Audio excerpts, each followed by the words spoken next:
No one's ever said to me, Crucible Arms, you just have too many bolt carrier groups. Well, why is that? Well, it's because as you get more and more familiar with the AR15 and decide, what works for you, what doesn't work for you, you can't help but starting to upgrade and to make changes and to own more than one AR, obviously.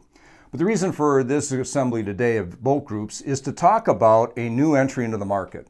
And that is the Sharp Rifle Company Balanced Carrier Group. Now, they've had the Relia-Bolt out for some time now, but they've just introduced the entire bolt carrier group assembly as a package. And we're going to talk today about what makes this unique. Is it a solution in search of a problem, or is it actually the next definitive design change that's going to help your AR run better, longer, and more reliably? Come along with me and we'll find out.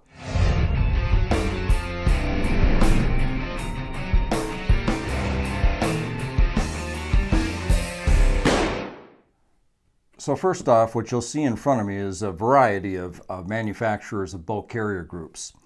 This first one here is out of my Bushmaster. It is an AR15 style bolt. You can see that it doesn't have the full lug on it. It is not a mil-spec bolt. Not that that means anything, but if you want to learn more about mil-spec ARs versus non-mil-spec ARs, I do have a video. I'll annotate that. You can go have a look at it. It kind of goes through the basics for you. Having said that, I've run thousands of rounds through this bolt carrier group without any issues, without any failures. I do tactical training in the dirt. They get banged around pretty good. Certainly not a shit hit the fan, out in the wild for weeks on end or months on end. So I'm not saying that it's the be all and end all, but what I can tell you is I've had zero failures with this particular bolt carrier group. It's worked just fine for me. Next, we have a Colt M16 bolt carrier group. Now, these will run you anywhere around $219, $220. They are, by definition, a mil-spec bolt carrier group, meaning that it's the right type of steel, they're magnetic particle tested, they're high pressure tested, the bolts are shot, peened, etc., etc. So it's mil-spec materials, mil-spec testing, and again, thousands of rounds, no issues whatsoever.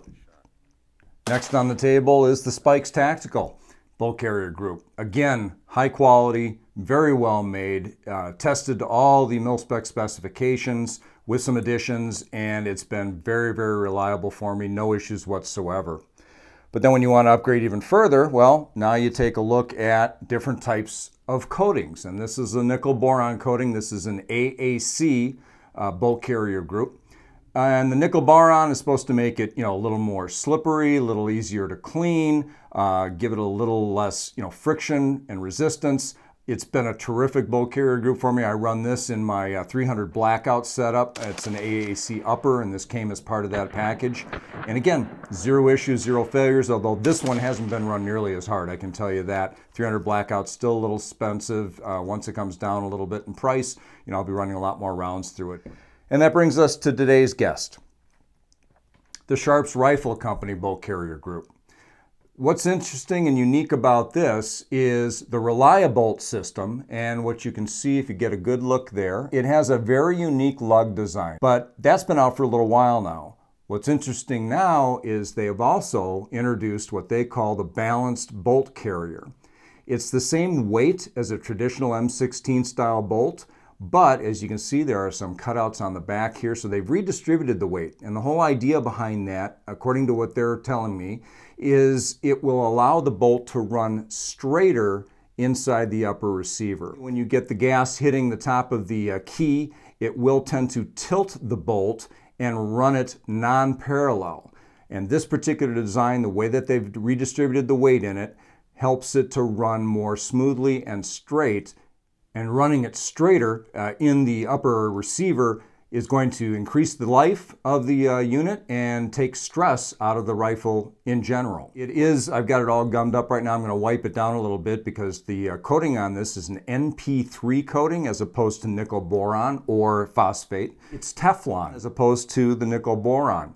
And I will send a link down here that will show you a website that will tell you all the differences between NP3 or Teflon versus nickel boron. Again, it's supposed to be easier to clean, it's supposed to be self-lubricating. Any of you who own Teflon pans, you know that over time, they will degrade, they will wear out, and so will this, just like anything else, and so will any of these. Is it truly going to be less prone to failures? Is it truly going to run smoother, cycle smoother, save wear and tear on your rifle? Only time will tell. You can tell I've run a number of rounds through this now. I mean, I've got junk all over my fingers here, carbon buildup. So I have been shooting this. I took it on a tactical course with me this past weekend. Ran about, I'm going to say, I think it was about 500 rounds through it total, so certainly not an exhaustive test. I certainly would expect it to fail in that time frame, but what I can tell you is it ran perfectly. I had absolutely no issues with it. So Sharp's Rifle Company is saying that they are addressing two inherent issues with the standard bolt configuration, bolt carrier configuration that we've been using over the years. Again, this is the Colt bolt assembly group, M16 style. It's been copied many, many times by many, many people, again, different finishes, but they've really decided, that being Sharp's Rifle Company, to actually change it dimensionally as well as the materials and the coatings. So one of the things that you'll notice is they've redistributed the weight, and again, that is to have it so that it slides more evenly, supposedly, in the upper receiver. So they've done that by scalloping out the side of the bolt carrier right here. They've obviously added the slots to the back to take weight out. We talked about that earlier. Another thing I've noticed right away is that there appears to be an added lug on either side of the gas key as compared to the traditional bolt design. And if you look at the bottom, it also appears that they have scalloped out a small portion on the bottom side of the bolt carrier itself as well. They've also taken, it appears, some of the material off of this portion of the bolt as well. So you've got a little shelf here that you don't have on a traditional carrier. There's also a flat spot right here on the top that, again, isn't available or isn't evident in the traditional bolt. So it is a physical redesign. They have changed things, and again, as I understand it, it is to change the weight distribution of the bolt carrier itself so that it will cycle more smoothly, therefore, reducing failures, reducing fatigue, increasing the life of the entire rifles. Now, when you look at these from just a good old-fashioned, quality standpoint, it appears to be very, very well made. When you check the staking on these, the staking on both appear to be very, very good. Properly staked number 8 fasteners. It does appear to be put together very, very well from a quality standpoint. The other major design change is in the material itself. They are using an S7 steel instead of the Carpenter 158 that you're typically used to in a mil-spec type. And it supposedly has 75% increase in tensile strength and a 60% improvement in yield strength by going to S7 steel. And the final design change they tout is the fact that they're using an NP3 coating as opposed to phosphate or nickel boron. It also cleans up better. I will say it cleaned up just fine with a paper towel, I'll give it that, but I've never found phosphate to be difficult to clean. I've never found the nickel boron to be difficult to clean. I don't know if that's a huge advantage, but it does, have a nice slick feel to it. Let's move on to the bolts themselves, or the bolt, I should say. This is Sharp's Rifle Company. They call it their Relia-Bolt.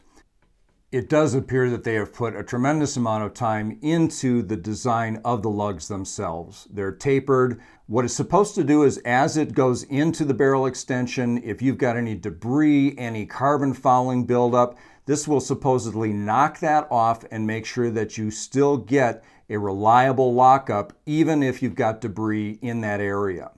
Time will tell. I do tactical training. I work a lot in sand, mud, and I've not had any issues with the traditional design.